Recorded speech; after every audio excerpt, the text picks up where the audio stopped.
Magandang hapon, Pilipinas. Mabuhay! Ako si Krisha Agustin, serbisyong para sa Pilipino. At ako naman si Crisostomo Ruiz. Hatid sa inyo ang interesting na balita. Isa sa pinakasikat na festival ay ang Sinulog Festival na ginaganap sa Cebu City bilang pag-aalay sa Santo Niño. Meron ding Ati-Atihan Festival na galing sa Kalibo, Aklan, kung saan sila ay nagpipintura ng itim sa muka at sumasayaw sa kalsada bilang paggalang sa Santo Niño. Kami rin ang nagsasabi na ang kultura ay yaman ng ating bansa. Atin namang panoorin ang Panagbenga Festival na sinayaw ng mga estudyante sa St. Anne's School of Subic. Itong balita na ito ay nagpapakita ng talento ng mga Indians at ang tradisyonal at kultura ng pista sa Pilipinas. Maraming salamat at magandang araw.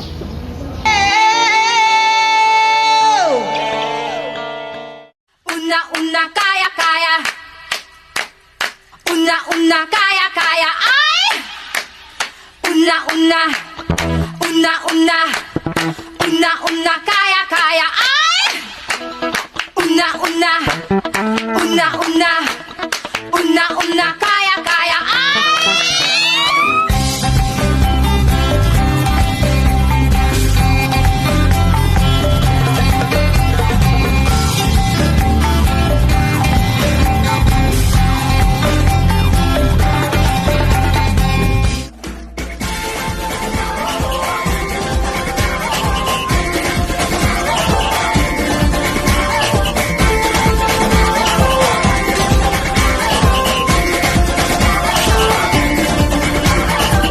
Minsa'y natuwa ang may likha, 7,000 pulo ang ginawa.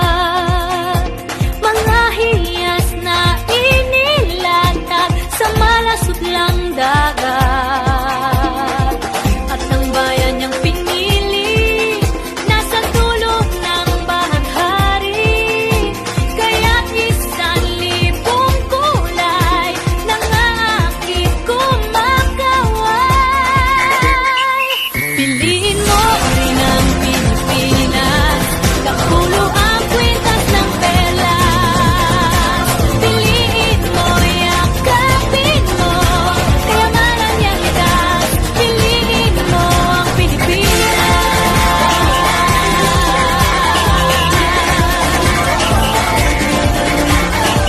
Kasayahang di mapatid, ramdam sa bawat awit.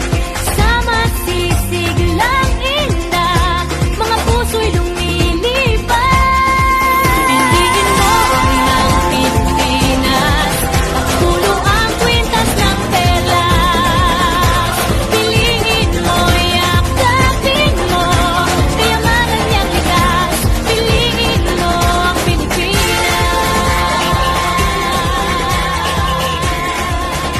Panagbenga Festival!